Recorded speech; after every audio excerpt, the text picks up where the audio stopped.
Olá, queridos, tudo bem com vocês? Bom, nossa aula de português hoje vai falar sobre fábulas, tá? Nós vamos trabalhar já o livro 2. Então, primeiro vamos saber o que é uma fábula. Fábula é uma história que no final dela nos passa um ensinamento.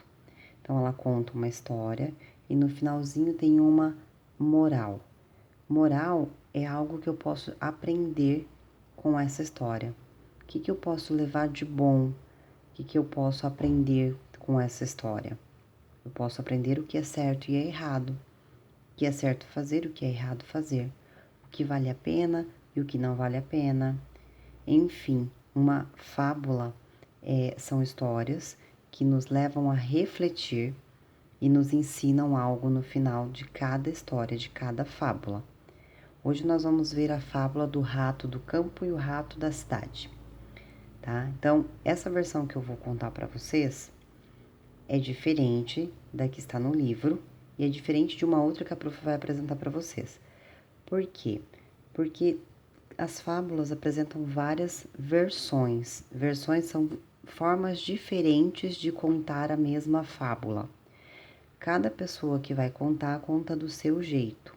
Tá? Não modifica tanto assim a fábula, mas muda alguns elementos, tá? Então, a moral tem o mesmo sentido, mas ela é descrita com outras palavras nas outras versões. Então, eu tenho várias versões para uma mesma fábula, tenho várias versões para uma mesma música, tá? Então, são várias formas de contar aquela história. Então, essa é uma versão diferente da versão que está no livro, e a gente já vai entender o porquê, ok? O rato do campo e o rato da cidade. Era uma vez um rato que morava na cidade e que foi visitar um primo que vivia no campo. O rato do campo era um pouco arrogante, mas gostava muito do primo e recebeu-o com muita satisfação. Ofereceu-lhe o que tinha de melhor: feijão, toucinho, pão e queijo. O rato da cidade torceu o nariz e disse: Não posso entender, primo, como consegues viver com estes pobres alimentos? Naturalmente, aqui no campo é difícil obter coisa melhor.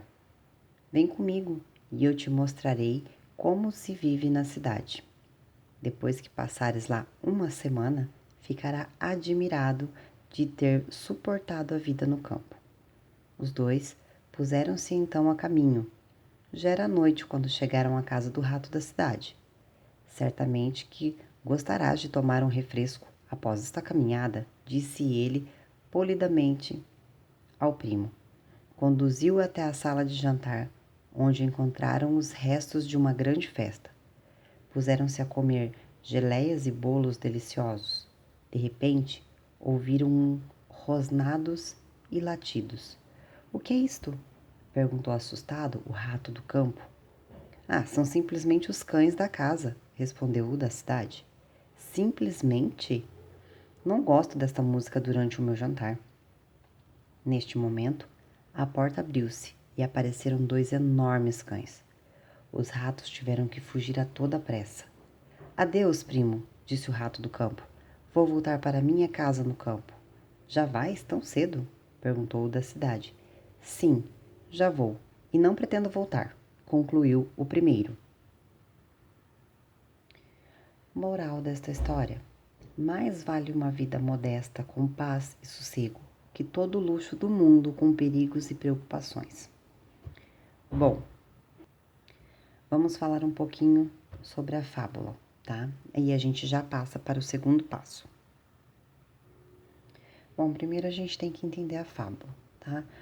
Quando a prof grifou aqui para vocês que o rato do campo era um pouco arrogante, é porque o rato do campo era metido, tá? Mas ele gostava do primo que morava na cidade e que recebeu ele com satisfação, feliz. Quando fala que o rato da cidade torceu o nariz, é porque ele também não gostou muito, né? Mas fez porque ele era educado. E quando a gente fala que ele tomou um refresco porque ele estava polidamente porque ele estava cansado, porque a caminhada foi muito longa. Bom, agora que a gente já entendeu um pouquinho da fábula, quando o rato da cidade foi para o campo, ele comeu comida mais simples. Quando o rato do campo foi para a cidade, ele comeu comida mais chique, né? Eram restos de uma festa.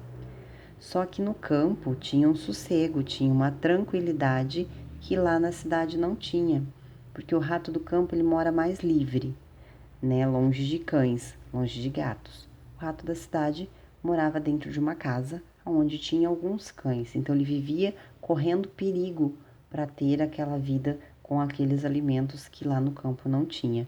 Então eram vidas diferentes, uma vida mais simples e uma vida um pouco mais luxuosa. Só que aí a moral da história diz o seguinte: ela nos leva a refletir se vale a pena você correr perigo e preocupações o tempo todo para ter aquela vida luxuosa.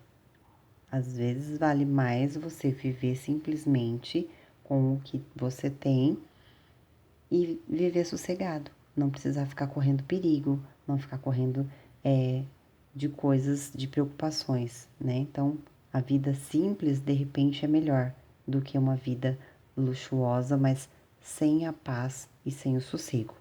Isso é o que a moral da história nos passa, certo? Que preocupações e perigo não é tão bom. Ao final desta fábula, a prof vai deixar uma tarefa para escrever no caderno, compreendendo um pouco da fábula. Nós conversamos sobre tudo, né?